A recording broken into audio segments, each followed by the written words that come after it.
Good evening. Welcome back to the channel.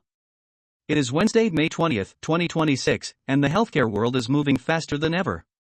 If you think medical science is static, today's headlines are going to blow your mind. From a massive nationwide pharmacy shutdown in India to groundbreaking FDA approvals for aggressive cancers, and a brand new biomaterial discovery out of London that turns wool into bone, yes, you heard that right, we have a packed episode for you today. Whether you're a medical student, a healthcare professional, or just someone who wants to stay ahead of the curve on human health, make sure to hit that subscribe button and turn on notifications. Let's dive straight into today's top medical stories. Segment 1: The nationwide pharmacy strike in India. Our lead story today takes us to India, where a massive regulatory showdown has reached a boiling point. Today, May 20th, the All India Organization of Chemists and Druggists, AIOCD, executed a massive nationwide strike, shutting down over 1.2 million brick-and-mortar medical stores across the country. Now, why are they striking? The protest is directed squarely at the explosive growth of e-pharmacies and online drug sales. Local chemists argue that predatory online discounting is destroying their livelihoods. More importantly, they're sounding the alarm on patient safety, claiming that unregulated online sales lack the stringent verification required for critical prescriptions. However, the response across the country has been highly mixed. While wholesale markets like Hyderabad's Koti market completely closed down, leaving thousands of patients scrambling, major corporate chains like Apollo Pharmacy and MedPlus, along with government-backed Jan Aushadhi Kendras, stayed open to prevent an absolute healthcare crisis. In states like Karnataka, many local chemists chose to keep business running while wearing black badges to show moral support without harming patients. If you're a regular medicine user watching from India, experts recommend stocking up for the week just in case of residual distribution delays. Segment 2: The NETUG 2026 examination racket deepens.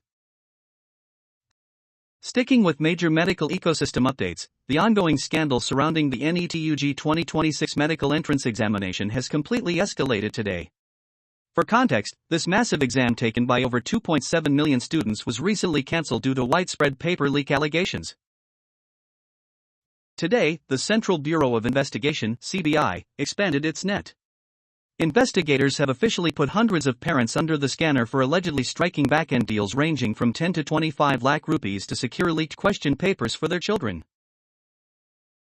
A shocking breakthrough in the case came from a Special Operations Group diary entry. During a live interrogation, a middleman received a phone call from a kingpin known only as Rishi. Rishi was demanding pending payments and casually discussing blueprinting future exam leaks for 2027. The multi-state network now spans from Kerala to Rajasthan, utilizing private WhatsApp and Telegram groups to distribute exam materials. It's an incredibly stressful time for millions of honest medical aspirants facing total educational uncertainty.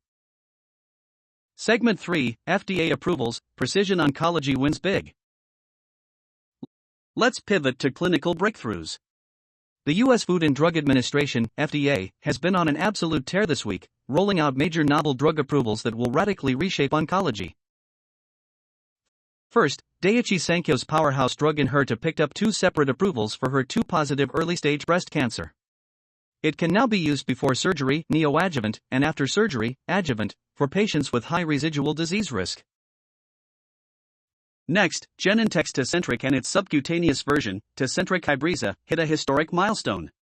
The FDA approved them as the first-ever therapies guided by circulating tumor DNA, ctDNA, molecular residual disease. This means instead of blindly giving post-surgery bladder cancer patients chemotherapy, doctors will use Natera's Signatera companion diagnostic test to scan the blood for microscopic tumor DNA. If it's there, Tecentriq is deployed. If it's not, patients avoid unnecessary treatment. This is the ultimate realization of precision medicine. Segment 4: Turning wool into bone and defeating aging skin. Finally, let's talk about the pure science breakthroughs published today that sound straight out of 2050. First up, a jaw-dropping study published by researchers at King's College London. Scientists have successfully figured out how to extract keratin proteins from ordinary sheep's wool and turn them into bone-healing biomaterials. When tested in living models, these wool-derived keratin membranes guided the rapid regeneration of highly organized, stable bone tissue. Unbelievably, it actually outperformed collagen, which is the current gold standard material used in reconstructive surgeries and dental implants. Wool could soon be the future of skeletal reconstruction. Meanwhile, in the journal Science Daily, a massive win for cellular senescence and wound care was reported. Chronic diabetic wounds suffer from poor blood vessel growth and cellular aging, making them notoriously hard to heal. Researchers engineered a localized wound dressing loaded with a drug called ABT-263. This dressing effectively targets and clears out old, zombie senescent cells locally, radically accelerating tissue healing with absolutely zero systemic toxicity. This is a massive step forward for diabetic patient care. Risk factors you can control: prostate cancer. Diet seems to play a role in the development of prostate cancer, which is much more common in countries where meat and high-fat dairy are mainstays. The reason for this link is unclear. Dietary fat, particularly animal fat from red meat, may boost male hormone levels. And this may fuel the growth of cancerous prostate cells. A diet too low in fruits and vegetables may also play a role. WebMD.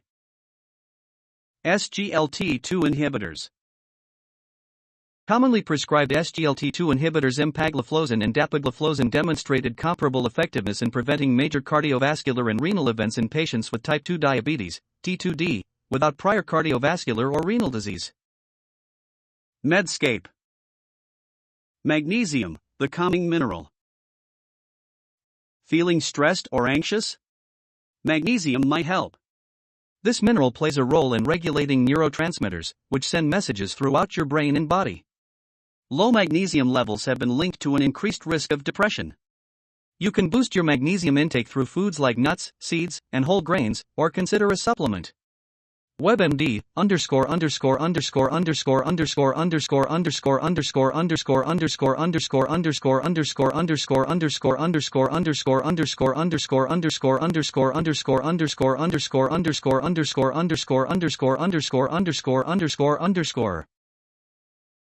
Outro and call to action. Closing script that wraps up your global medical update. Which of these breakthroughs or emergency updates surprised you the most? Drop your thoughts in the comments section down below. Don't forget to like this video,